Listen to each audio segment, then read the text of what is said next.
उसको शायद ऐसा संस्कार दिया होगा तो शायद तभी ये हरकत उसने की। कोई भी बच्चा अपने माँ बाप के बारे में नहीं सुन सकता। उसने आपको एज ए डॉक्टर नहीं कुछ कहा, उसने आपको माँ बाप के प्रति अगर आपके माँ बाप को अगर कुछ कहा जाता तो आप क्या सुन सकते थे? वो बेचारा उसको ऐसा संस्कार दिया गया होगा।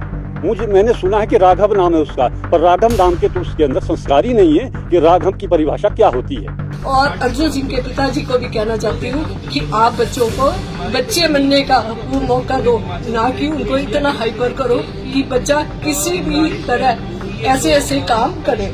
और उसको बेचारे को घर भेजा जाए, वो डॉक्टर बनने के काबिल नहीं है, बद गया है, तो वो जो है वहाँ घर में जाके वहाँ बेचारा बैठे, ना जाने वो अपना संतुलन खो बैठा है दिमाग का, या उसको संस्कार ऐसा दिया गया है। अपना तू भी मेरा बेटा है, ये भी मेरा बेटा है, अगर आजकल लोग ये करना शुरू करेंगे तो ये समस्या ही नहीं सामने आएगी। उसने एक घिनौनी हरकत की है, इस ढंग से किसी और पेशेंट के साथ ना करे।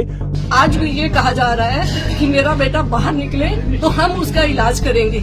आप कैसा इलाज करेंगे मेरे बेटे का? जिस बेरहमी से मेरे बच्चे को उस डॉक्टर ने बर्बर और घिनौनी हरकत की है, उसको शायद ऐसा संस्कार दिया होगा तो शायद तभी ये हरकत उसने की।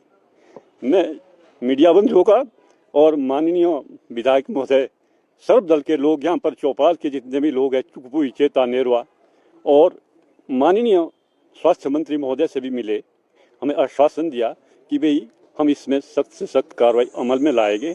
लेकिन मुझे पूर्ण विश्वास है सरकार एक भगवान होती है, और सरकार के अधीनस्थ जो डॉक्टर लोग होते हैं ये भगवान का दूसरा रूप होता है। डॉक्टर को भी कहा जाता है, तो क्या भगवान का दूसरा रूप डॉक्टर को कहा गया है। लेकिन मैं ये नहीं बताता कि सब डॉक्टर जो है आदरणीय है, रिस्पेक्टेड है ना जी, लेकिन वो बेचारा उसको ऐसा संस्कार दिया गया होगा।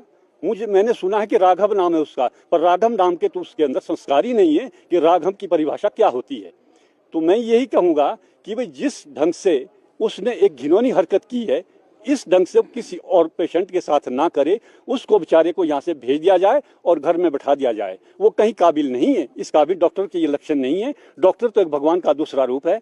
मैं सरकार का भी आभारी हूँ, माननीय स्वास्थ्य मंत्री जी का आभारी हूँ, विधायक महोदय का आभारी हूँ, सर्वदल के लोग जिन्हों को मतलब मेरे बच्चे के प्रति इतना प्यार दिखाया कि जिसका मैं ऋणी हूँ। इसके पास मेरा कोई जवाब नहीं है, इसलिए मैं मीडिया के सामने ज्यादा कुछ नहीं बताऊंगा। और इस ढंग की जो घिनौनी हरकत हुई है औरों के साथ ना हो। मेरे बच्चे के साथ कर दिया है, लेकिन और भी कोई पेशेंट हो उनके साथ ऐसी घिनौनी हत्या ना करें, और उसको बेचारे को घर भेजा जाए। वो डॉक्टर बनने के काबिल नहीं है, बद गया है, तो वो जो है वहाँ घर में जाके वहाँ बेचारा बैठे, ना जाने वो अपना संतुलन खो बैठा है दिमाग का, या उसको संस्कार ऐसा दिया गया है। ज्यादा ना बोलता हुआ मैं सरकार से बार बार यही निवेदन करता हूं, और आश्वासन दिया गया है। मुझे पूर्ण विश्वास है कि जरूर इसमें प्रशासन, पुलिस प्रशासन और सरकार जो है इसमें जरूर जो निष्पक्ष कार्य करेगी। जो मेरे बेटे का वार्तालाप हुआ है, मैं उसके बारे में कहना चाहती हूँ। कोई भी बच्चा अपने माँ बाप के बारे में नहीं सुन सकता। उसने आपको एज ए डॉक्टर नहीं कुछ कहा, उसने आपको माँ बाप के प्रति अगर आपके माँ बाप को अगर कुछ कहा जाता तो आप क्या सुन सकते थे? फिर भी मैं आपको ये कहना चाहूंगी कि अगर उसके पिताजी मेरे बच्चे के पास और अपने बेटे के पास जाते और ये कहते कि बेटा ऐसी गलती क्यों हुई, 2 थप्पड़ उसके लगाते, 2 उसके लगाते और कहते कि बेटे बात खत्म, अपना तू भी मेरा बेटा है, ये भी मेरा बेटा है। अगर आजकल लोग ये करना शुरू करेंगे तो ये समस्या ही नहीं सामने आएगी कि अगर माँ बाप अच्छा डिसीजन लेना चाहेंगे तो ये बातें कभी भी सामने नहीं आएंगी। अगर इस टाइप से आप अपने बेटे को हाइपर करेंगे तो ये कांड रोज होंगे। अपना डॉक्टर भी अपना बहुत अच्छा काम करना चाहते हैं, वो कभी हाइपर नहीं होना चाहते, वो उनकी भी ऊपर बहुत स्ट्रेस होता है।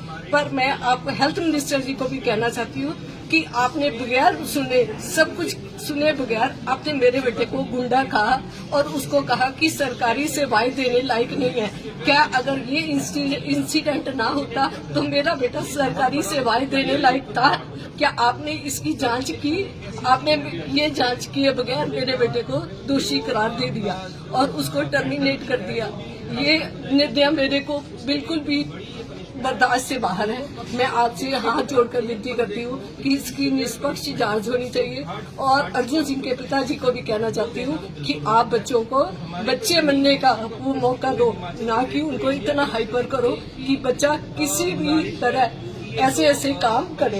और वहाँ के नेताओं को भी कहना चाहती हूँ कि आप अपनी जो विधानसभा है उसमें अच्छा काम करें, ना कि इस टाइप के कामों में साथ दें। एक घंटे के अंदर अंदर अगर 150 बंदा वहाँ पहुंचकर मेरे बेटे को नुकसान पहुंचा देता तो इसका जिम्मेवार कौन था। आज भी ये कहा जा रहा है कि मेरा बेटा बाहर निकले तो हम उसका इलाज करेंगे। आप कैसा इलाज करेंगे मेरे बेटे का? क्या आज कोई भी डॉक्टर ये इलाज किसी का कर सकता है? नहीं कर सकता। इस दबाव में इलाज नहीं हो सकता।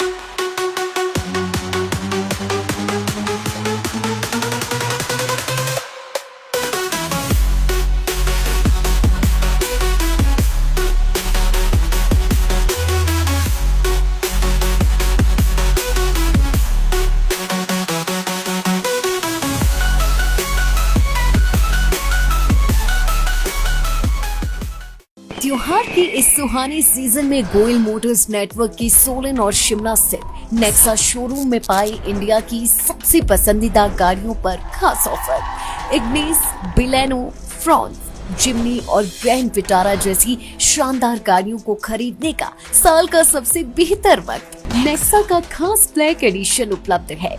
सभी तरह की गाड़ियों से एक्सचेंज और अपग्रेड ऑफर भी।